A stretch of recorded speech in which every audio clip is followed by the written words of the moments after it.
Just as Song Wenjing and I were getting our marriage license at the Civil Affairs Bureau, he got called away by a phone call. He only left me with one sentence: "Something urgent came up. Let's reschedule the registration."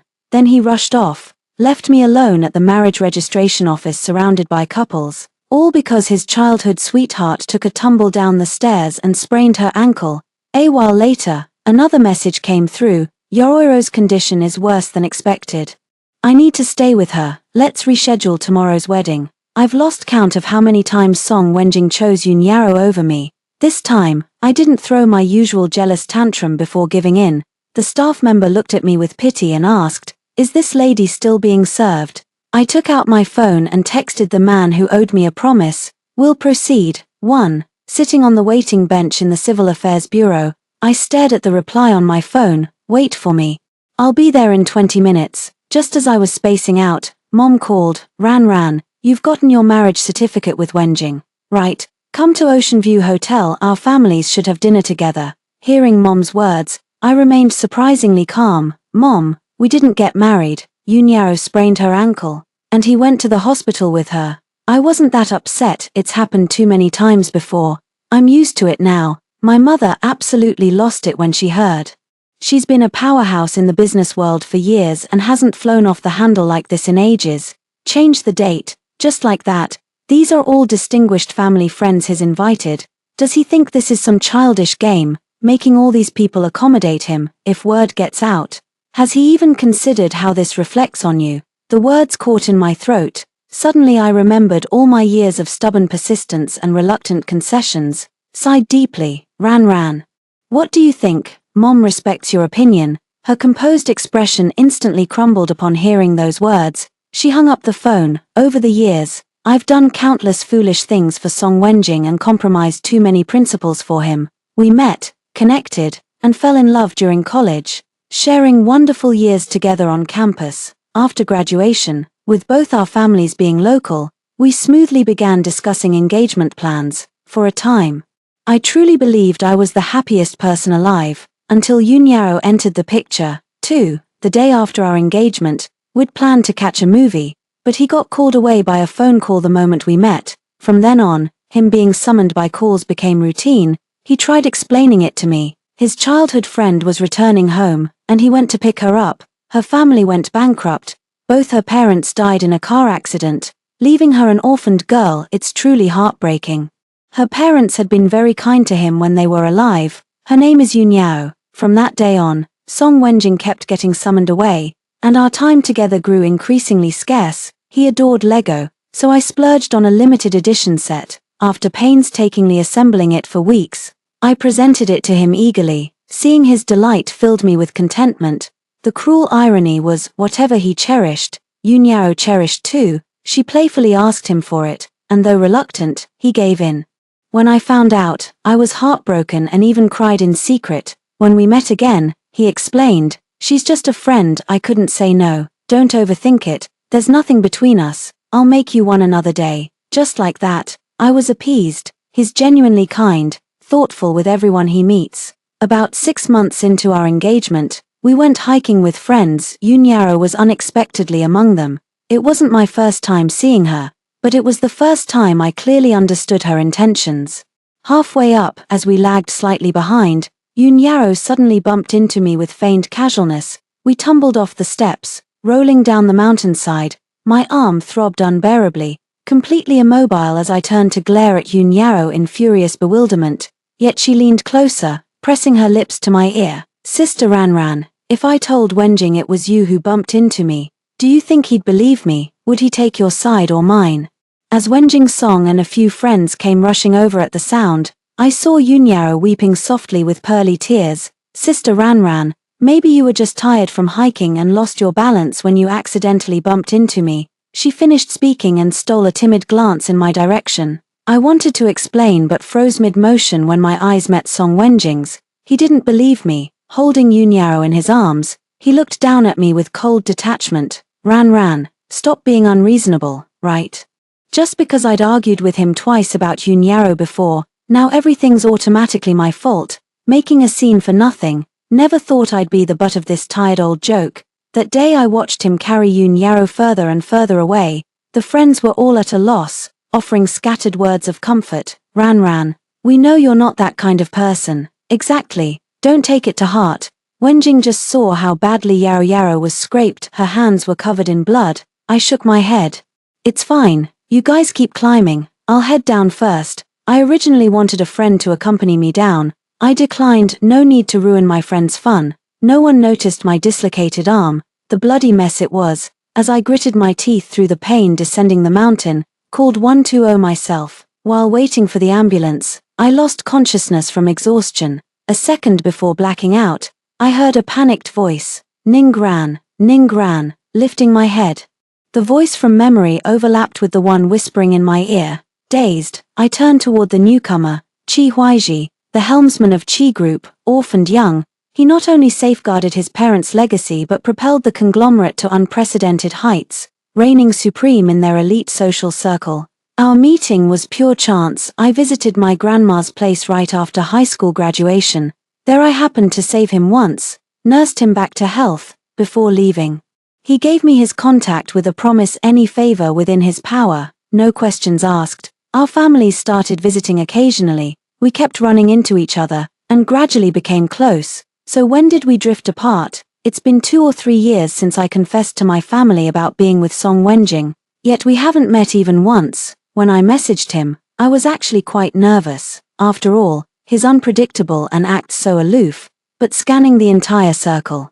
He's the only one I could think of. The Song family holds considerable influence. He's the only one bold enough to marry me under these circumstances. Wonder if he's changed his contact details. Wonder if he still remembers that promise. Now gazing at this strikingly handsome yet aloof man in his tailored suit, he clearly rushed here straight from a business engagement. My eyes grew slightly red, my vision gradually blurring with rising moisture. I seemed to hear Chi Huaiji sigh as he reached out to gently wipe the teardrops from my lashes. Why the tears?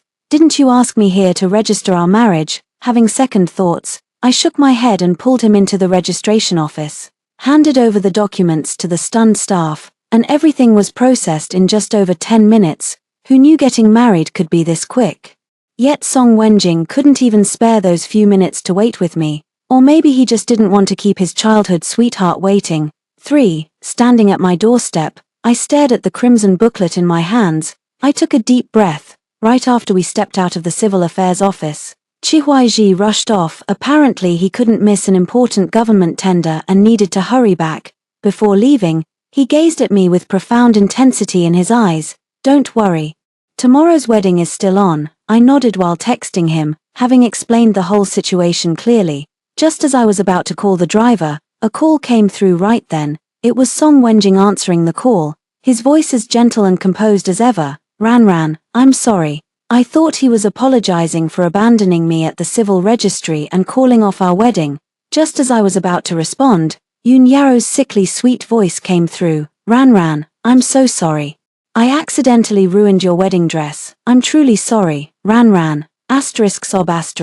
Song Wenjing immediately began comforting her softly. It's alright, don't cry. Ran isn't someone who holds grudges over small things. Then he spoke to me again. Ran, since tomorrow's wedding is cancelled anyway, I'll take you to pick a better wedding dress another day. I didn't want to talk anymore, exhausted, drained. I didn't ask why they weren't at the hospital, but in our new home where my wedding dress hung. I won't ask Song Wenjing if he's forgotten that wedding dress we designed together in college. It meant everything. No more questions. What's the point? I'm married now, aren't I? I won't deny those days with Song Wenjing were joyful, downright blissful during our college years. I won't deny Song Wenjing's genuine feelings for me, eyes never lie. But that sincerity wasn't meant for me alone. Ever since Yoon Yaro appeared, I ceased to be his favorite. I still remember one gathering. Being a lightweight drinker, I started feeling tipsy after just a few glasses and excused myself to the restroom. When I returned, I caught that drunken declaration at just the right moment. Brother Jing, I'll never marry anyone but you in this lifetime. The private room fell into stunned silence the moment these words were spoken. Everyone knew Song Wenjing was already engaged, so a friend lightened the mood by changing the subject. I remained by the doorway, holding my breath as I waited for Song Wenjing's response. What came instead was a gentle reminder. I'll get some sobering soup. Yaro Yaro will have a headache soon. Keep an eye on her. I can't quite put my finger on what I was feeling at that moment. Disappointment, or something else. It didn't matter anymore. I was spoiled rotten growing up. Yet Song Wenjing caused me the deepest heartaches of my life. After compromising for so long, looking back now feels like sheer madness.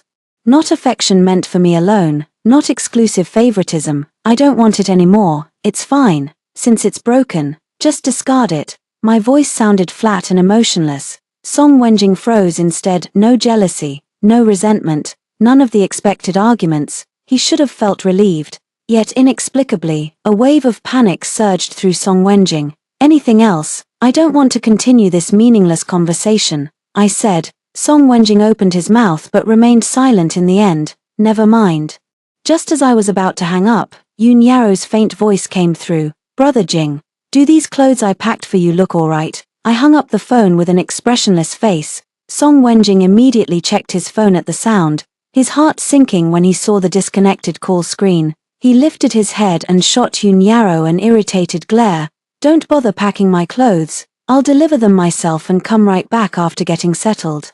Yun Yao's eyes instantly welled up with tears. Brother Jing, you're all I have left. Are you really going to abandon me too? Song Wenjing's gaze softened. I won't abandon you, Yao Yao, but you need to learn independence. After sending you there, I'll be getting married too, if not for your urgent injury. I'd be welcoming your sister-in-law into our home tomorrow. A flash of sorrow crossed Yun Yaro's eyes before they hardened with resolve. 4.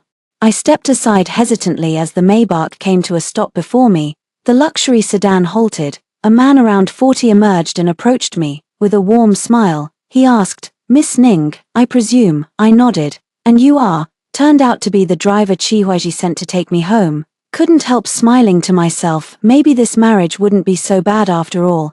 The moment I stepped through the door, Mother greeted me with her usual exasperated lecturing. Mom was really getting worked up. I quickly pulled out our still-warm marriage certificate. That successfully cooled Mom's temper. Dad sat by the piano giving himself a thumbs up. I lifted my head triumphantly. My mom muttered, Didn't they say that Song family's boy left her? My mom widened her eyes, glancing between the marriage certificate, me, and my dad. What the? Seeing my usually decisive mother frozen like this, my father came over too, after examining the names and photos on the marriage certificate. They both stared at me with identical shocked expressions. I calmly walked to the sofa and sat down, asking the housekeeper to pour me a glass of lemon water. My parents sat beside me and asked cautiously, Sweetheart, what's going on? I nodded. Mom, Dad, I won't be marrying Song Wenjing. From now on, I won't be chasing after him getting jealous or throwing tantrums. My words hung in the air. My parents froze momentarily before breaking into delighted smiles. Sweetheart, you've come around. I nodded solemnly. Yes, Chi Huiji and I already got our marriage certificate. My father's face instantly lit up with joy. You should have realized sooner, sweetheart, that Song Wenjing's nothing but a pretty face, a total player. Couldn't stand him from the start. My mom waved the marriage certificate. But honey, what's this? Tomorrow's wedding. I looked up at Mom. The wedding will proceed as scheduled tomorrow. This marriage must go on. The Ning family has been in business for a century. I can't be the one to tarnish its reputation. After graduation, I didn't join the family business. Chasing after him for so long, lowering myself to jealousy and arguments, it's been utterly humiliating. After dinner, I sorted through the betrothal gifts from the Song family. Wenjing had clearly put tremendous care into selecting the finest offerings, proof of how seriously he takes our wedding. His devotion shows in every detail. In the end, you still chose Yunyao over me. My phone rang. I glanced at the screen. It was Song Wenjing. 5. The October night carried a slight chill. Stars dotted the sky as a gentle breeze carried the fragrance of garden foliage and blossoms, utterly delightful. I pushed open the courtyard gate. There he stood beneath the street lamp, impossible to miss. Just like our first meeting, his handsome features carried an air of refreshing clarity. Her eyes lit up the moment she saw me. So beautiful. My heart swelled. This was exactly why I'd adored her for years. Ran, have you eaten? I nodded and asked, what brings you here? Song Wenjing glanced at my expression. Ran, I'm sorry about today, I broke our promise, I said flatly. It's fine, I'm used to it. After Ning Ran hung up, Song Wenjing grew restless all afternoon. Haunted by a sense of loss, he decided to visit her before his flight to North America. Watching Ning Ran's composed demeanor now, she seemed fine yet not quite. After a moment's thought, Song Wenjing turned to me. Ran, are you mad at me? Mad that I left you alone at the Civil Affairs office? Mad that I postponed our wedding? See, he knew I'd be angry, but did it anyway. Why? Probably because I'm pathetic. Every time he ditched me for his precious Yunyao, I'd throw tantrums and rage, but I always forgave him because I was crazy about him. Song Wenjing knew exactly how smitten I was. That's why he took my devotion for granted, yet always withheld his own affection. Seeing my increasingly frosty expression, Song Wenjing mistook it for anger and actually breathed a sigh of relief. A glimmer of secret delight flashed in his eyes, just anger that needed explaining and a little coaxing to fix. Song Wenjing ruffled my hair, letting go just before I could pull away. Ran, Yoroiro's ankle injury is severe. She needs specialists in North America for treatment. Time is critical. She must undergo surgery within 48 hours or risk permanent complications. That's why I have to accompany her. My eyes flashed with scorn. What? Is there no one else in this world? Are the assistants and caretakers all dead? Must you be the only one accompanying her? Should we just disregard our wedding arrangements? Disapproval flickered in Song Wenjing's eyes. Ran, you're the only one in my heart. Don't make a scene, I just see her as a little sister. I can't leave her alone in a foreign country. Once she's settled, I'll come right back to you. Ran, I promise to make it up to you with an even grander wedding when I return. I desperately wanted to ask him, did he have any idea how much changing the wedding date for Yunyao would hurt me? But before the words could leave my lips, his ringtone cut me off. It was Yunyao, her personalized ringtone. Because of this, Yunyao even bragged about it right in front of me. When Song Wenjing heard it, he said nonchalantly, Ran, she set this up herself using my phone back in high school. Maybe you should set one too, I'd recognize your voice instantly. That got me thinking, so early on. Song Wenjing let Yunyao use his phone whenever she wanted. To Song Wenjing, Yunyao had always been someone special. Long before I came along, Song Wenjing had already favored Yunyao. I was never his only exception. I didn't set it up, gave it to someone else. I don't want it, looking back now. It's almost funny how I seem to be the third wheel. After all these years of liking him, my heart still skipped a beat uncontrollably when I saw him downstairs. Now, watching him answer the phone, hearing Yunyao's coquettish tone on the other end. Brother Jing, where are you? They're about to start boarding. Song Wenjing soothed softly. Be good Yao. Stay still and watch your feet. I'll be right there. After coaxing for a while longer, they hung up and suddenly looked at me with slight embarrassment. Checking the time again. I've got to go. Ran, we're running late. Watching his slightly flustered expression, I began. Song Wenjing, I've already. Beep. The car horn cut me off mid-sentence. But Song Wenjing seemed relieved as he stepped forward and pulled me into a tight embrace. Ran, wait for me. I'll come back to marry you. Then he hurried away. I didn't speak again, there would be no more chances. Song Wenjing got into the car and glanced back at the girl standing alone under the streetlight, feeling a sudden pang in his chest. Then came endless dread. A voice screamed at him to get out, hold her tight, and tell her he wasn't going to North America. Just as the retreating figure grew smaller and the words "stop the car" rose to his lips, his phone rang. It was Yunyao. Song Wenjing fell silent. 6. The wedding ceremony is about to begin. I gazed absently at my reflection adorned in the majestic phoenix coronet and embroidered robe.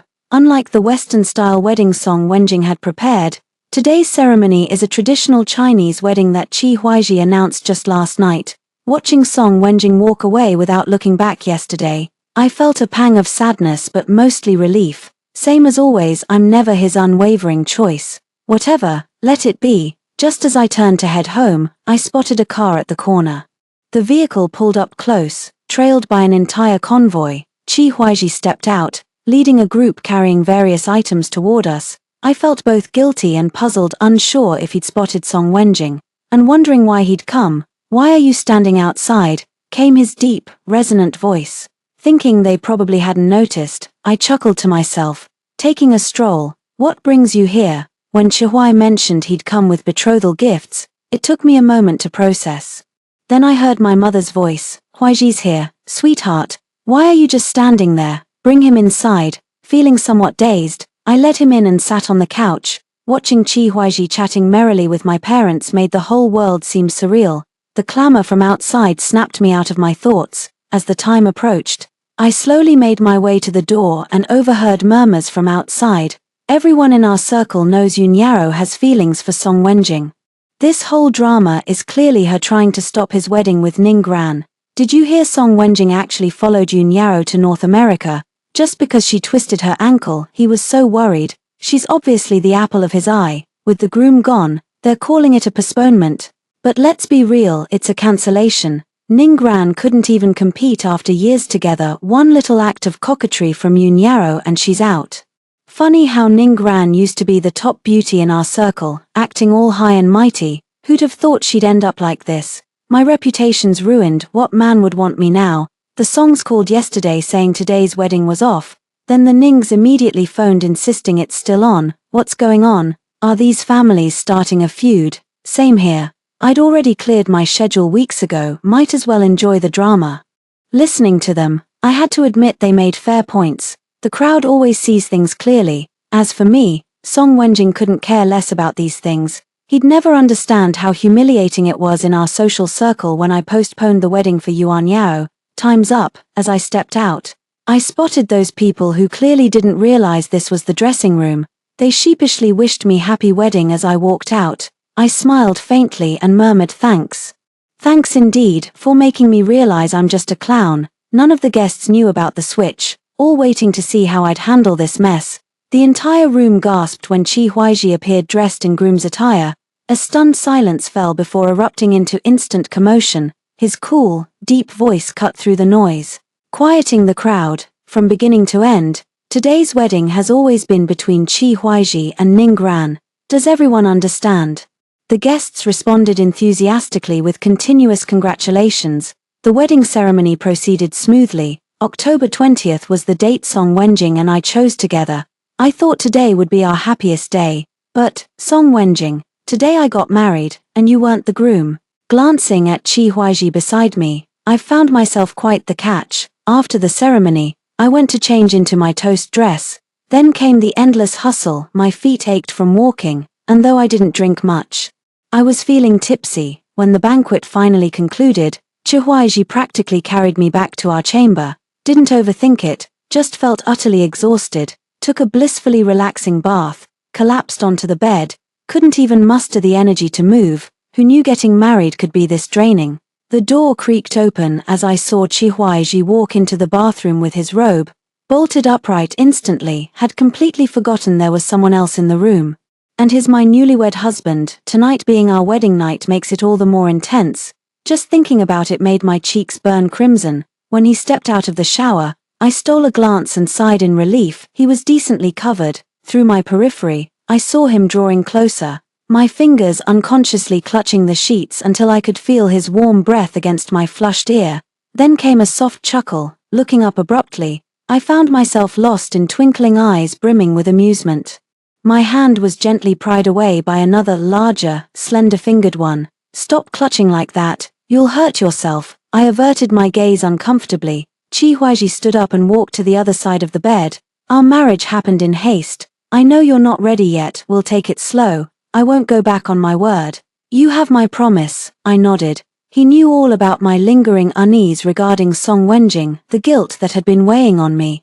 A sudden wave of inexplicable self-pity washed over me. Marrying him in such haste, I wonder if I'll regret it someday. But right now, all I feel is peace. 7. Sharing a bed with a near stranger in unfamiliar surroundings. I thought sleep would elude me. Fell asleep surprisingly fast. Waking up the next morning, I sleepily nuzzled into the hug pillow in my arms. That's not right. Coming to my senses, I quietly loosened my grip and glanced upward, meeting a pair of alert, profound eyes gazing at me with faint amusement. My cheeks instantly burned crimson as I hastily sat upright. Sorry, so sorry, I'm a messy sleeper. Qi Huaiji reached up to ruffle my hair. No need to apologize, we're married. After finishing my morning routine, Qi Huai glanced at me and said, let's go check out our marital home. Without much thought, I followed along. To my delightful surprise, our new home turned out to be right next door to my parents' house. I was so excited. Darting around the lobby non-stop, eager to explore every corner, Chi Huaiji stood by the sofa watching me with an amused smile. I thought letting go of Song Wenjing would leave me devastated for ages, but truth be told, love that faded gradually brought more melancholy than heartbreak, and ultimately relief. 1 week into marriage, Song Wenjing never reached out to me once. What a disappointment. Shows how much he cares, devoting himself entirely to his childhood sweetheart. Had I not married Chi Huaiji, this past week would have been unbearable. I dread to imagine how vicious the gossip outside would have become. Song Wenjing, I won't wait for you anymore. But this slight disappointment didn't dampen my spirits. Seeing Chi Huaiji approaching, I smiled with quiet acceptance. Now I have someone precious to cherish. This is truly my life. Chi Huaiji treats me exceptionally well. It took me completely by surprise. In my plans, he should neither oppose nor particularly favor this marriage. Rumor had it he wasn't attached to anyone, which is why I invoked this promise. Yet his kindness gave me the illusion that he might actually care for me. So I watched the man working diligently in his study. Chi Huaiji, what's wrong? Did you agree to marry me just to keep your promise? Or, I wanted to ask if he liked me, but couldn't bring myself to say it. Better not humiliate myself. Smiling self-deprecatingly, never mind. Go ahead with your work. Maybe he's just being nice out of respect for his wife. Better not read too much into it. As I turned to leave, I was pulled into an embrace carrying a crisp, cool fragrance. A sigh drifted down from above me. Ran. I thought I'd made myself perfectly clear. I froze, my voice trembling as I wondered if my suspicion was correct. What do you mean? Chi Huaiji looked solemnly into my eyes as he lowered his head. Ran, I've loved you for a long time. 8. Since we live close to my parents' place, Chi Huaiji and I often drop by my mom's for free meals. My father excels at playing piano and is also a masterful cook. He often brags to me about how he first caught my mother's eye with his piano skills, then won her heart through his delicious cooking, ultimately conquering that once unattainable proud rose. Listening with starry-eyed admiration, noticing this, Chi Huaiji leaned close and whispered tenderly, if you like it, I'll make it for you too. Seeing my parents' teasing glances from across the table, my face flushed crimson instantly. Who said I liked it? Ever since Chi Huaiji confessed his feelings that day, we've grown much closer. That's when I realized he'd fallen for me at first sight. I'd been in his heart all this time. I'll admit I was secretly thrilled. Even bragged about it to my mom. She just rolled her eyes at me. I knew it all along. Ever since you saved him that year, he's been visiting our house regularly. At first, your father and I thought it was just gratitude. But after his frequent visits, the way he looked at you became unmistakable. When he realized we'd noticed, he confessed, saying you were still too young, just starting college and unaware of such things, and that he'd wait until you were older. Your father and I were delighted. He's local, and while the age gap is somewhat significant, 6 years is manageable. You'd be the lady of the house after marriage, no worries about mother-in-law drama or complicated family ties. But all his patience was rewarded when you announced dating that Song boy sophomore year. Your father and I were both furious and mortified. When you announced your relationship, he came by our place once, said since you'd found someone you liked, he'd back off and wouldn't tell you. Stopped visiting after that, though he kept sending gifts, with such a perfect example already set. That Song guy your father and I never approved. What does he have besides good looks? Indecisive, easily swayed, complicated family situation. We only tolerated his visits because he treated you decently. And now even that one redeeming quality, after such a short time, he's already forgotten you. How many times did we warn you? You were completely spellbound, wouldn't listen to reason. He postponed our wedding just like that, all for his childhood sweetheart. I came here to show off. But who knew there was this backstory? No wonder my parents didn't say much when Chi Huaiji and I got our marriage license. They already seemed so familiar with him. Now it's turned into a full-blown intervention targeting me. I could see Mom getting more worked up by the second, about to lose her temper. A sudden idea struck me as I pointed toward the doorway. Chi Huaiji, just as expected. My mother stopped mid-sentence, and I seized the chance to bolt from the room. After scanning the empty hall, I stepped outside and spotted Chi Huaiji having tea with my father in the garden pavilion. So I headed their way. Without a word, I grabbed his hand to leave. Though confused, Chihuai stood up with my pull, glanced back at my father who waved him off, then followed me out, arm in arm. Chihuai noticed my subdued mood and murmured softly, "Upset." I shook my head, struggling for words. He pulled me into an embrace just as an angry voice cut through the air. "What are you doing?" 9. Turning around, I saw Song Wenjing return looking travel-worn. His gaze was locked onto Chi Huaiji's arm wrapped around me. I remained silent, burying myself deeper into Chi Huaiji's embrace to avoid seeing the exhaustion in his eyes or Yun Yao standing demurely behind him. Huaiji Chi held me close, his eyes glinting with mockery as he watched the pair.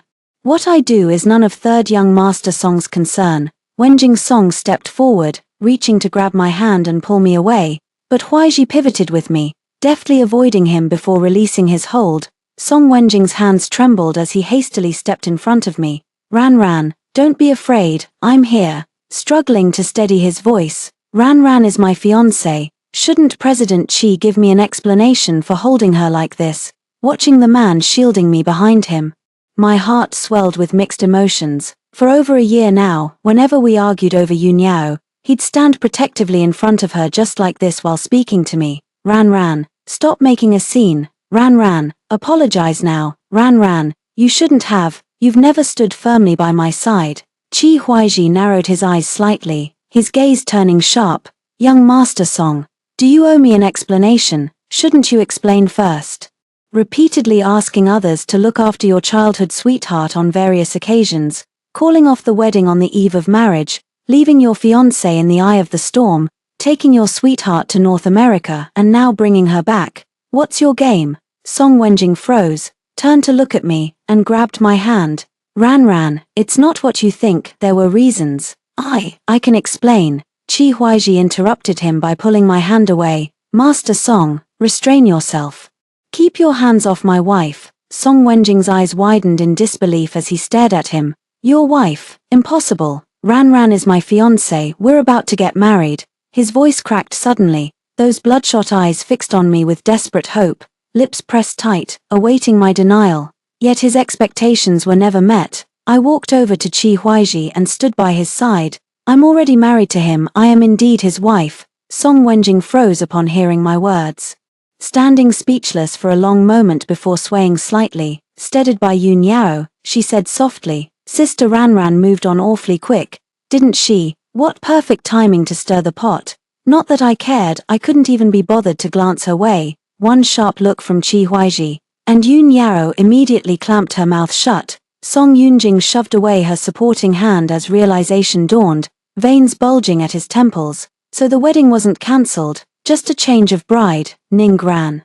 "How dare you, marrying someone else at our wedding?" Watching the person before me tremble with rage, I nodded. "I got married while you were accompanying Yun Yao to North America. It's been a week without contact. Had he reached out to anyone back home, he would have known. If he'd cared even slightly about my situation, he wouldn't have remained clueless until now. But no, he's across the ocean, tending to his childhood sweetheart, fretting over her with unwavering devotion." Song Wenjing felt an excruciating pain in his chest, as if claws were tearing his heart to shreds. How could this happen? After arriving in North America, he lost his phone and didn't have time to replace it. Using a local number, he kept meaning to call Ran, but something always interrupted him. He knew Ran would be furious. He'd already made up his mind after treating Yun Yao's injury. He'd return to give Ran the grand wedding she deserved. He knew he'd wronged her this time, and vowed to make it up to her tenfold. As for Yun Yao, he'd done enough. A final monetary settlement would honor her parents' past kindness. Ran adored him so deeply he couldn't keep her waiting any longer. But now, rushing back in frantic haste, jet-lagged and heartsick, he collapsed straight backward in a dead faint. The Song family's driver, who'd been standing by, rushed over immediately upon seeing this. Together with Yun Yao, they helped him into the car, without looking back. I held Chihuai's hand and walked home. Ran, this is the first time you've held my hand." My ears burned as I gritted my teeth at his amused, velvety voice. "What, can't I hold your hand?" said with growing tenderness in his smile. "Of course you can, only yours to hold." When we got home, I asked him about what my mother had told me. Chihuai nodded. I was thinking, after hovering around you for nearly a year without winning your affection, that I must truly not be your type. I quickly shook my head. That's not it, I just didn't dare entertain any hopes back then. You seemed so out of my league, I never thought you'd like someone like me. Chi Huaiji smiled. As long as she didn't dislike him, they could take things slow. That day, I discovered another secret. The person who saved me at the mountain foot during that hiking trip with Song Wenjing and Yun Yaro. It was Chi Huaiji all along, ph, playing the humble hero now. 10. Later I heard from friends that Song Wenjing was hospitalized with persistent fever. I thought I wouldn't be seeing him again anytime soon, until our housekeeper said someone had been standing outside for hours, asking to see me. I nodded. This needed to be settled properly. Show them in. The flushed cheeks told me Song Wenjing had rushed over while still running a fever, gestured for him to take a seat. Do you have something to say? Song Wenjing moistened his fever-parched lips. Ran, let me explain, I don't have feelings for Yun Yao. The only reason I look after her is because her parents were exceptionally kind to me when they were alive. Now that she's alone, I simply see her as a younger sister. It's you I've always loved, only you. I sighed and poured him a glass of water. Song Wenjing, a gentleman is judged by his actions, not intentions. You're the one who broke off the engagement. You're the one who left me facing judgmental stares. You're the one who flew to North America with Yun Yao. Whenever Yun Yao and I argued, you'd scold me blindly and force apologies. On that hike, you abandoned me, refusing to believe I'd carry Yun Yao to safety. Do you have any idea how awkward you've made things for me by showing up like this today? If Chi Huaiji turns out to be the vindictive type, do you realize how difficult my life will become? Song Wenjing froze. I'm sorry. I just wanted to see you. Then he spoke again. He treats you poorly. Why don't you get divorced? Yes, divorce him. Then marry me instead. You'll still be the same Ran. I think Song Wenjing's lost his damn mind. What are you thinking? I'm perfectly happy now and won't be getting divorced, Song Wenjing murmured. Had I stayed, you would have been my wife, mine. I got to my feet. Marriage isn't child's play. Song Wenjing, just go, let's end it here. He refused. His voice hoarse with barely contained fury. And what makes Chi Huaiji so worthy that you'd marry him? After all these years together, you'd trust him over me. I enunciated each word slowly while staring at him. Whether I believe him or not doesn't matter, I'll never trust you again. Ever since returning from Yun Yao, you've never once stood firmly by my side. Whenever there's a choice between us, I'm always the one who gets left behind, from clothes and handbags to jewelry. From your time and promises to the wedding dress we designed together, our wedding, and even you yourself. Even though it's all in the past, I still feel wronged. My eyes are welling up with tears. Do you know how many times you've ignored me, left me behind? I've even grown accustomed to it. So, Song Wenjing, just go. Go find Yun Yaro, or anyone else, just don't come looking for me anymore. Didn't even notice when he left. When Chi Huaiji came home, I told him about it. He listened quietly without any reaction, finally gave a quiet I thought he'd ask more questions. Seeing the confusion in my eyes, he explained patiently, Ran, I know how you are. When you texted me about going to register, I knew you'd already let him go, that he wasn't your choice anymore. I froze for a moment, then laughed. Oh really? But Director Chi, you're holding the documents upside down. Chi Huaiji froze momentarily before correcting the papers with a resigned chuckle. 11. A few days later, while shopping for clothes with my mom, we ran into an auntie who immediately started gossiping with her. Rumor has it that after recovering from his illness, Song Wenjing locked himself in his room and started drowning his sorrows in alcohol. He wouldn't open the door no matter who knocked. That was until someone anonymously sent him an audio recording proving Yun Yaro's foot injury wasn't nearly as serious as claimed. Yun Yaro bribed the hospital to fabricate medical records. Song Wenjing confronted Yun Yaro and they had a huge fight. He froze all her assets and blacklisted her in the industry. Yun Yaro hadn't even graduated from her overseas studies. Without proper qualifications and being blacklisted, she's now struggling to make ends meet. Grandpa Song thought Wenjing had a terrible temper and poor judgment, which brought shame to the family, so he exiled him to a remote subsidiary company for tempering, effectively crushing any future ambitions for power. 12.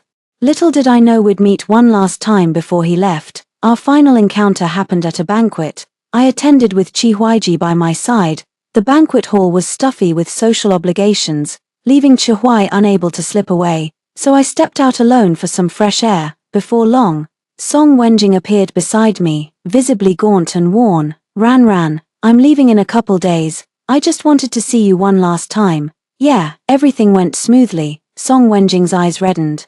His voice hoarse with emotion. I've done a lot of thinking these past few days. For so long, I've been completely wrong, made you endure so much pain. I'm sorry, Ran, I'm so sorry. I nodded. Yeah, it's all in the past now. Anything else? Song Wenjing pressed her lips together, her voice choked with emotion. Yeah. A long silence followed. In college, we could talk endlessly whenever we were together. After graduation, during our rare moments alone, I became the only one who couldn't stop talking. Now when I stay silent, he doesn't know what to say either. In the end, we've reached this wordless silence between us. I turned and walked away. Walk your own path. Follow the light to journey's end. There stood Chi Huaiji, leaning casually against the stair rail in his tailored silver-gray suit. Footsteps approaching. I see. The icy gaze melted instantly into tender warmth. I thought to myself, I'm still fortunate. 13. Beep tilde beep. Speak, Chairman Chi.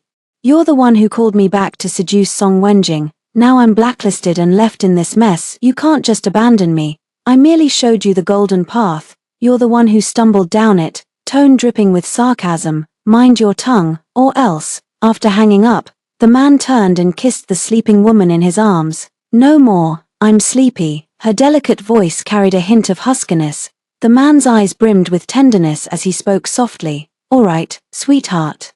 Time to sleep. Story 2. After the college entrance exams, I planned a graduation trip with my childhood sweetheart, but when I was rushing to the airport, I suddenly found my flight ticket had been cancelled. As I stood there stunned, bullet comments started flashing before my eyes. Here it comes. This is when the male lead cancels the supporting female's ticket out of pity for the heroine who's never flown before, leading to their big fight.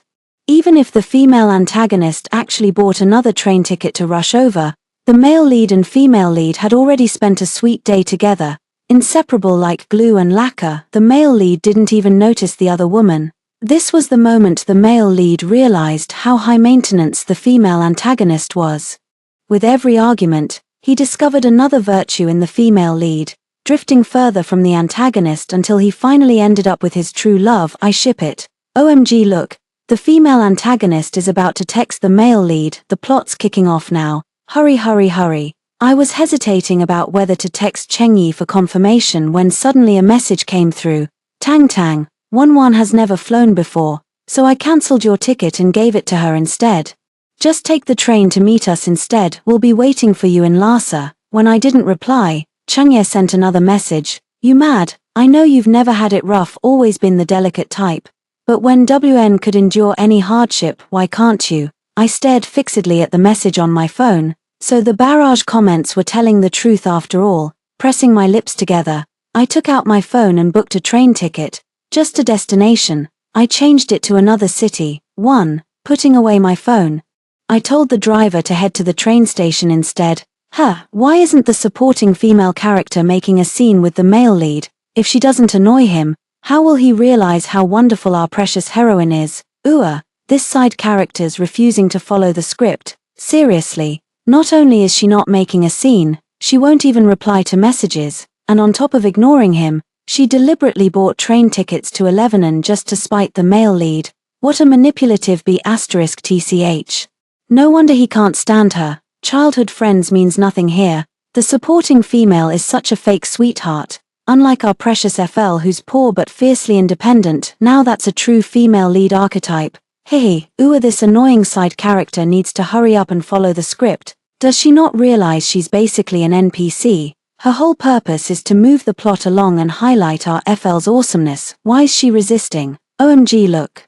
The main couple just checked in for their flight. In just a few hours, their sugary sweet romance officially begins. Can't wait. My hand holding the phone froze mid-air. Ever since when WN transferred here, I've lost count of how many times Chengyi has sacrificed my feelings for her sake.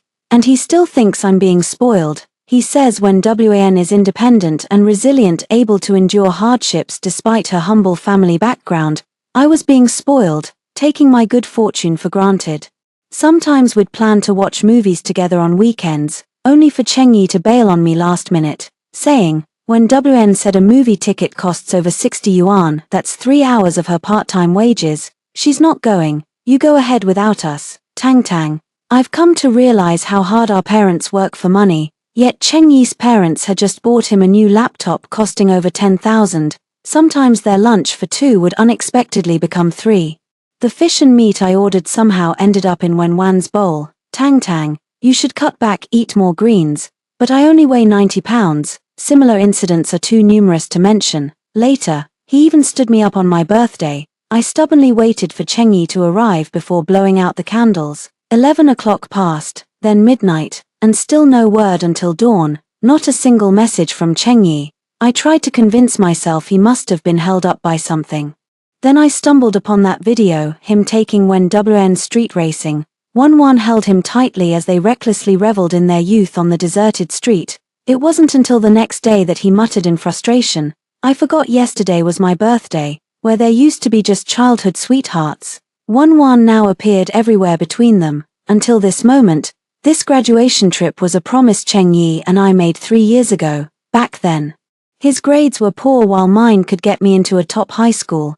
Chengyi practically begged on his knees for us to attend the same school. My heart softened, and I agreed.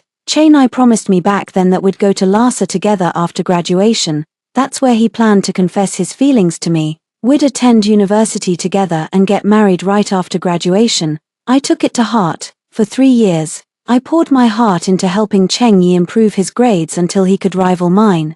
But ever since when WAN transferred here, it's like she's the only one he sees, tutoring when WAN, accompanying her through everything. Things she'd never done before, too. Despite outperforming expectations in the National College entrance exam, he still fell short of getting into the country's most prestigious universities. He assumed I'd keep our promise like before, to stay with him in Southern City. Little did he know, I'd applied to universities in the distant Northern City. To be honest, I've already regretted giving up a key high school for him once. After being abandoned countless times these past 2 years, I'm no longer the person who always puts Chengyi first. I originally planned to use this trip as an opportunity to tell him I'd changed my college preference to Beijing, but once again, he left me behind and went to Lhasa with WN. 3. It was Chengyi who broke our agreement first. 4. Flights to Lhasa during summer break are in extremely high demand. After Chengyi cancelled my ticket, there was absolutely no chance of getting another flight on short notice. The train tickets were sold out too. Thankfully I managed to snag a ticket to Lebanon using a ticket buying app, though it cost extra, and it's a private compartment, no less. The moment I settled in, Chengyi's message popped up. Tang Tang, you're coming by train, right? When WN said the hard seat would be exhausting, with over 40 hours to Lhasa. But the scenery along the way is absolutely breathtaking, something you'd never see from a plane. Consider yourself lucky, I scoffed, pocketed my phone without replying. Truth be told, after learning he'd cancelled my flight, I debated whether to continue this trip at all. After much deliberation, I decided to stick to my original travel plans. The decision to go to Lhasa wasn't made because of Chengyi. This is a planned step in my life journey. I won't abandon it for Chengyi. Besides, stopping in Lebanon isn't such a bad alternative. Lebanon is another city I truly adore, so it worked out perfectly that we got to visit together this time. The journey from Haicheng to Lhasa passes through multiple cities and takes over 40 hours by train. He knew full well how exhausting train travel would be, yet went ahead and cancelled my flight without even consulting me. He sacrificed my money, my time, and my nervous excitement as a first-time solo traveler facing the unknown, all just to indulge Wenwan's maiden voyage. I've made up my mind to let go, yet my chest still feels tight, with waves of dull ache washing over me. Just then, bullet comments started floating across the screen. Gotta admit the supporting female lead really loves the male lead. Even after being abandoned countless times, she still chases after him without hesitation. Didn't even mind going to Lebanon first when she lost her train ticket. TSK. Perfect. I was worried the main couple's romance would stall without the supporting female character as catalyst, but she's still pushing the plot forward, even with that hiccup. She chased after them anyway, flawless execution. God, That supporting actress has no shame. After being coldly rejected so many times, she still clings to them like a damn leech. What a pathetic simp, hilarious. I just glanced at the barrage comments before looking away. 5. The private room was pleasantly quiet, though a bit pricey. Watching the ever-changing scenery outside the window gradually lifted my gloomy mood. The next day, I arrived in Lebanon without a hitch. I bought a map of Lebanon, circled all the attractions I wanted to visit, and looked up travel guides online. Since I arrived quite late that day, I booked a hotel near the scenic area. I had just laid down to rest when Juan's social media post popped up on my feed. Gave the last room to a young couple, so now I have to share with someone special. Blushing. The photo showed a hotel room, though when Wan didn't directly photograph the bed, Cheng Yi's reflection was clearly visible in the glass, lounging on the sole bed while scrolling through his phone. My hand holding the phone froze. At the same moment, the phone vibrated. Cheng Yi, where are you now? When Wan said the scenery along the way is gorgeous, take some photos for me. When I didn't reply, they sent another, my way. I let out a derisive laugh, set the alarm and powered off the phone. Lights out. Oh, look at Mist Sunder here. Think the male lead will panic just because you're ignoring his texts. Look at her still making travel plans like she's gonna spend days touring Lebanon. How selfish can she be? Doesn't she know the main couple is waiting for her in Lhasa? Always thinking about herself, right? The male lead hasn't seen her messages, and even the female lead is giving half-hearted replies now. Can't this supporting character stop stirring up trouble? Is she gonna die if she doesn't ruin the main couple's relationship? What a bitch. Let her have her fun. By the time she reaches Lhasa, the main couple will already be in a forced love situation. Ha ha ha. Can't wait to see her reaction then. Exactly. Seeing her so carefree right now makes me furious. Heh. The more she acts up now, the harder she'll crash when she gets to Lhasa. Hehe. Let her make a scene, we'll soon see her throw a tantrum. Ha ha ha. I ignored the barrage of comments and closed my eyes. 6. After thoroughly enjoying my day in Lebanon, I finally opened my phone to book train tickets. Surprisingly, there are plenty of train tickets available from here to Lhasa. I couldn't get a ticket to Lhasa, so I ended up booking one to Lanzhou instead. When Cheng Yi noticed I hadn't replied to his messages, he gave me a call. I accidentally answered when pulling out my phone. Tang, where are you now? I heard Cheng Yi's voice coming through the phone. What's wrong? I paused briefly before replying coolly. On the other end, Cheng Yi seemed to pick up on my aloofness. He stayed silent for a moment before forcing a casual tone. Tang, where are you now? I'll pick you up at the train station. I paused for a moment. No need. You guys go ahead and have fun. Just as expected, Cheng Yi immediately lost his temper on the other end of the line. Jutang, what do you mean by that? You guys have fun. Wasn't Lhasa your lifelong dream? I cancelled my trip to Hainan with friends just to come to this godforsaken place with you. And now you're giving me attitude. Seeing I remained silent, Cheng Yi's anger seemed to subside a little. He asked uncertainly, Jutang, you're not actually mad, are you? Just because I gave your plane ticket to Wan. Before I could speak, Cheng Yi let out a cold laugh. Jutang, that's enough. How much longer are you going to keep this up? Didn't I tell you? I just wanted to fulfill Wan's dream of flying. She's never been on a plane before, and you're seriously making a big deal out of this. Go ahead, keep acting out. Who else but me would put up with your terrible temper? I sighed at the beeping sound from my phone. Am I really that bad-tempered? But he was the one who walked away first. I didn't even say anything inappropriate. Since when am I bad-tempered? Ha ha ha. The female lead's shocked, isn't she? With our sweet, understanding heroine as comparison. She actually thought the male lead would keep pampering her. First she coquettishly stays in Lebanon, then deliberately wants to go to Lanzhou. She really overestimates her importance to the male lead. Hilarious. TSK. Does this supporting actress even know what boundaries are? Ignoring the barrage of comments, I extended my stay in Lanzhou for 3 more days before making a detour to Dunhuang. The landscapes of Dunhuang are something you'd never ever witness in Haicheng.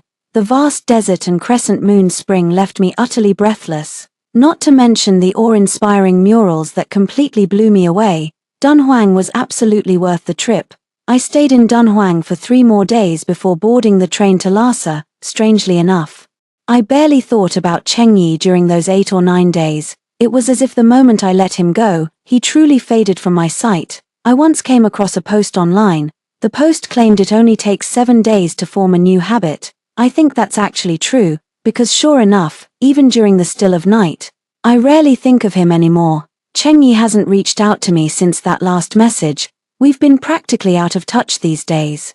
Yet his social media updates have been unusually frequent. He's been spending all this time with Wen Wan, sharing a room together, making heart hands in front of Potala Palace, checked in at Jokang Temple again, even took couple photos in Barkhor Street, 8 social media posts a day. Nearly every single one featured him and Wen Wan together. Yet strangely, I felt absolutely nothing when I saw them, not even. They actually make a pretty good match. 7. The moment I arrived in Lhasa, I saw the message my mom had sent me. Tang Tang, your college acceptance letter just arrived. By the way, Chengyi's mom just asked about co-hosting an admission celebration. Does Chengyi not know you're going to Beicheng? I was just thinking how to respond when someone suddenly clapped me hard on the shoulder. Ju Tang, it really is you. Standing before me were a man and a woman, none other than Chengyi and Wen Wan. Chengyi's eyes lit up when he saw me. Immediately stepping forward to approach, I gave them a brief glance before heading to the front desk to check in. Wen Wan didn't seem to notice my aloofness and followed me anyway. Ju Tang, what took you so long? You have no idea how amazing Lhasa is. Chengyi and I have already explored half the city. Where do you want to go next? I'll have Chengyi accompany you. After completing the formalities, I ignored her and wheeled my suitcase toward the room. As I passed Chengyi, he grabbed my arm forcefully. Chengyi frowned, his expression darkened slightly. Ju Tang, are you done making a scene? I've been ignoring you on purpose for days. Don't you even realize what you did wrong? What's your problem? Didn't you hear Wan talking to you? You looking down on people or something? Wan looked startled, waving her hands frantically as she defended me. Don't shout like that. You're being so harsh on Ju Tang. Then she glanced at me sheepishly. Ju Tang, don't get the wrong idea. He's always like this with everyone except me.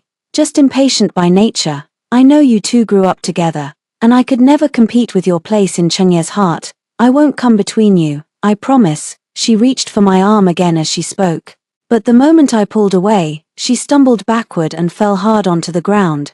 Wen Wan, I was shoved hard. Stumbling, I fell to the ground with all my luggage. Ju Tang, what the hell are you doing? How dare you bully Wan right in front of me? After all her worries about why you hadn't shown up yet, if we'd known you were this vicious, we'd have left Lhasa long ago. Your well-being means nothing to us. Feeling the searing pain in my knees, I took a deep breath and stood up. When I looked up, I saw Changye shielding Wan in his arms, gazing at me with disappointment. Ju Tang, apologize to Wan. Otherwise, forget about us co-hosting your college celebration party. I halted mid-step, a glimmer of amusement flashed in Chengyi's eyes. Tang, I know I was helping Wen Wan with her part-time job when we were filling out college applications, but I'm aware you came looking for me twice. You must have found out which school I applied to, didn't you? Apologize to Wen Wan now, and I might still forgive you. Let's stick to our original plan, host the graduation celebration together and go to college together. If you keep being this stubborn, don't blame me for what happens next. As Chengyi's words faded, another wave of comments flooded the screen.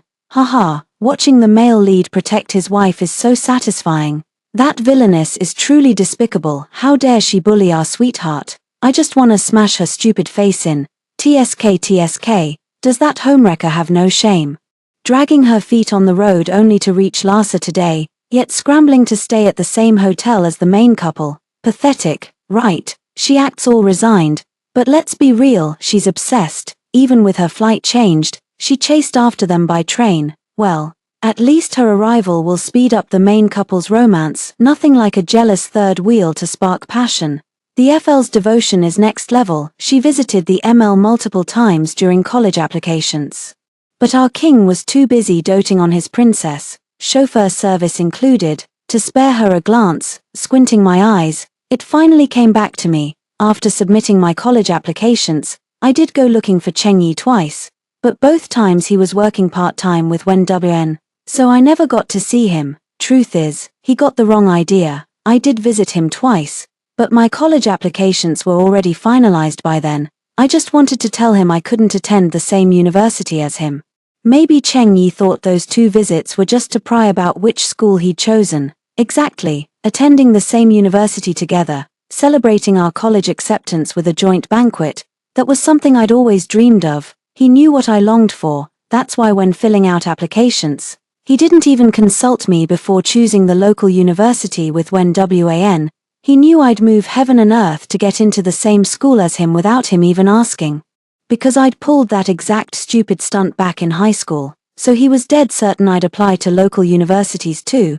But now, yet he foolishly tried to manipulate me with these expectations, as if skipping our joint graduation celebration together would somehow devastate me. Little does he know, I stopped caring about these things long ago. My heart gradually grew cold after being repeatedly chosen, ignored, and abandoned. I carried my luggage to the hotel room. Truth be told, I'd considered staying at a different hotel before checking in. To be honest, I didn't want to stay at the same hotel as them to avoid ruining my mood, but it's summer vacation now, and the place is packed with tourists. Hotels are nearly sold out. Even if you manage to book another hotel, the rates would be hundreds or even over $1,000 higher per night. On second thought, I decided to drop it. I haven't done anything to wrong them, so there's no need to avoid them.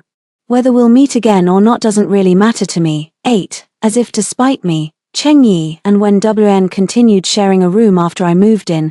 They lived together, ate together, and were always seen as a pair, practically the picture of a couple deeply in love. I simply ignored them. After resting for a while, I headed to a popular viral restaurant in the area. Before arriving, I met a fellow traveler on the train from Lanzhou to Dunhuang who highly recommended this trendy spot, raving about its great flavors, so I made reservations several days in advance, even before reaching Lhasa. When I arrived at the restaurant, I saw a long queue of people waiting outside. To my surprise, Cheng Yi and Wen Wan were among them too.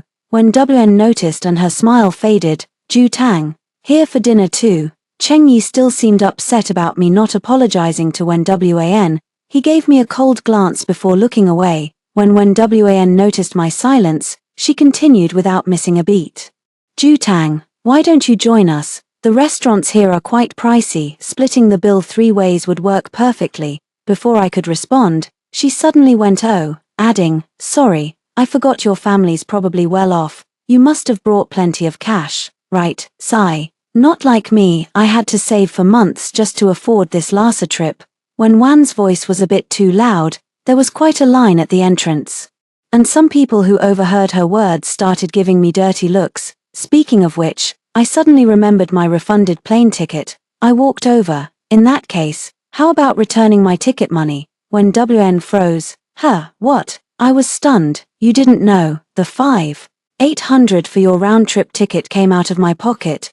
Pay me back. Smiling, I pulled up my QR code. This trip was planned well in advance. I found booking flights too bothersome, so I had Cheng Yi handle the tickets and later reimbursed him. When the refund came through, the money went back to Cheng Yi's account, yet he never transferred it back to me. Cheng Yi noticed Wen Wan's stiff expression and suddenly flared up with anger. Zhu Tang, what's your problem? Do you really think I'd stiff you on the airfare? I wiped the smile off my face. Then transfer it to me. Cheng Yi transferred over 5,000 to me with a dark scowl on his face. I suddenly chuckled. Wen Wan, I actually believed your independent woman persona was genuine. Turns out even you rely on a man's money when traveling. I suddenly gasped and covered my mouth in shock. No way, you're sharing a room with Cheng Yi because you can't afford your own, right? I looked at her with pity all over my face. Wen Wan, if you're broke, you could have just borrowed from me. Was it really worth compromising yourself for this trip? Don't you think? Zhu Tang, you're absolutely despicable. Wen Wan seemed deeply hurt, tears streaming down her face like broken pearls. She covered her face and rushed out. Zhu Tang, I never imagined you could be this kind of person. Cheng Yi looked at me with utter disappointment, as if seeing me for the first time, then rushed out after her, just as my number was called. While I was eating, I couldn't help but go for an extra bowl of rice. 9. That evening when I returned from dinner, I saw Cheng Yi just stepping out of my room. I froze. Were you in my room? To my surprise, Cheng Yi just gave me a helpless look. Zhu Tang, I know you're jealous, that's why you deliberately humiliated Wen Wan with those words earlier. He reached to pat my head, but I stepped back to avoid it. He chuckled and withdrew his hand. Alright, Jutang, let's make up, shall we? No more fighting or fussing. I know you're uncomfortable seeing me live with Wanwan, so I've asked her to move out and stay with you instead. Don't be mad anymore, okay? I shot Chengyi a frosty glare and shoved the door open. Inside, I saw Wanwan sprawled across my bed with my facial mask on. Tang Tang, you're back. Wanwan greeted me with a smile, as if this room belonged to her. An unopened skincare set on the table had been casually torn open. Toner was spilled across the table. A sudden surge of emotion choked me, leaving me gasping for air. Chengyi followed me inside. Noticing my gaze fixed on the table, he said with a smile, Tang Tang. I've already apologized to Wen WN on your behalf. Wen WN says she doesn't blame you, but I still think an apology should come with some compensation. How about your, get the hell out? Chengyi didn't even finish before my roar cut him off. He stared at me with a grim expression. Say that again. I shot Chengyi a frosty glare before yanking the blanket off Wen WN and dragging her out of my bed. Grabbing Wen WN by the collar, I shoved her straight out the door. Jutang. What the hell are you doing? Chengyi moved to stop me. Before he could finish, I shoved him out with all my strength. Not stopping there, I hurled Wanwan's suitcase and clothes out too, leaving the hallway littered with her belongings. Enough, Jutang. What the hell is wrong with you? Are you trying to ruin everything? Are you really that impossible to appease? Chengyi looked visibly agitated. You publicly humiliated Wen WN out there, yet she's being the bigger person about it. She knew you were upset about us living together, so she offered to move in with you instead. Look at how you're behaving, this is completely out of line. When Wan's tear-streaked face was all the response he got. Jutang, how could you do this to me? I'll let your insults slide, not that I have a choice anyway. I know you and Chengyi share that childhood bond. I never wanted to come between you. I was literally moving out and already downstairs when Chengyi insisted I stay with you. I thought, maybe if I lived here, you'd finally stop humiliating me, but I never expected you'd actually throw me out like this. Jutang, I have my pride too. I've already stepped aside for you and Chengyi isn't that enough. Are you really trying to drive me to my grave? Answer me. Is that what you want? I sneered coldly. Drive you to your grave? Was I wrong to reclaim what I paid for my own ticket? Breaking into my room and using my stuff without permission is illegal. Wen WAN, I don't care what's going on between you and Chengyi, honestly, it means nothing to me. I don't care if you're living together, and I don't care if you're having fun. Right now, I just need you both to stay the hell away from me, because honestly, it makes me sick. Before they could say a word, I slammed the door shut with a bang. Outside, Chengyi kicked the door in frustration. Jutang, you'll regret this. Moments later, I received a photo from Wen WAN on my phone. A streak of crimson on the disheveled sheets. She lay pinned in the man's embrace. She whispered, "You lost." A wave of nausea washed over me. I couldn't help but rush to the bathroom and vomit violently. Barely making it out, I shook my foggy head. How should I put this? Sad? Not really. But saying I'm not sad doesn't feel quite right either. After all, those were years of my youth. But now, it's really over. I deleted Wen WN and blocked Chengyi. I tossed my phone aside without a second thought. I threw away the skincare products Wen WN had used, then had someone come change all the bedding. That night, I thought I'd toss and turn. I expected to lie awake till dawn, yet strangely, I slept soundly through the night. I stared at the ceiling for a long moment before suddenly bursting into laughter. 10. On my way out for dinner, I saw two people hiring a private car, apparently planning a short trip. Wen WN spotted me and walked over with a smile. Jutang. We're taking a 2-day trip around the area, want to join us? Chengyi stood behind her, watching me with an unreadable expression. I took 2 steps back and smiled. You two go ahead, I won't intrude. A spark lit up in Wenwan's eyes, but Chengyi took a step forward. My mom called this morning saying my acceptance letter arrived. Did yours come yet? I nodded. Chengyi sighed in relief. Should I tell my mom we'll have our college celebration together? I smiled faintly. No.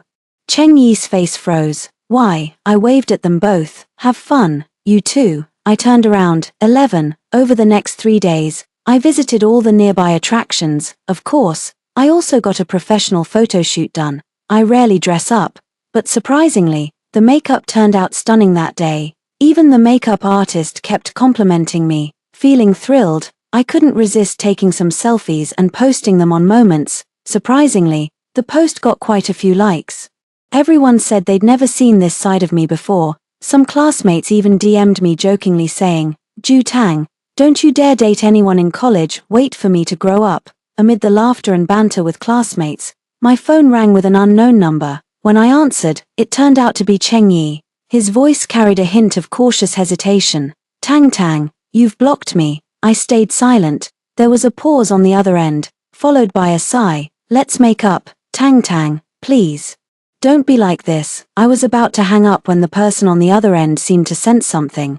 "Don't hang up, Tang Tang. I just wanted to ask, we're heading back soon. Would you like to come home with us?" I sneered coldly. They'd booked round-trip tickets. He knew perfectly well tickets were impossible to get now. Couldn't even get train tickets, let alone flight tickets. I hung up immediately and blocked them in one go. I was actually planning to go back too, but flights are sold out and train tickets are scarce. After discussing with my mom, I decided to extend my trip for a while longer. I really want to visit Lijiang. My mom fully supports my plan. Lijiang is breathtaking. With scenery you'd never see in our coastal city. I took my time wandering around and captured lots of beautiful photos. I ended up staying and having fun for over 10 more days before heading back. I got some calls from unknown numbers during that time, but I ignored them all. Every time they called, I blocked the number immediately. 12. When I arrived in Beicheng, I thought my parents would be there to pick me up, but to my surprise, it was Cheng Yi who showed up, though barely 2 weeks had passed. Seeing him again felt like reuniting after lifetimes apart. "Your parents have already gone to the hotel. I told them I'd come pick you up." With that, he reached for my luggage. His hand accidentally brushed against the back of mine.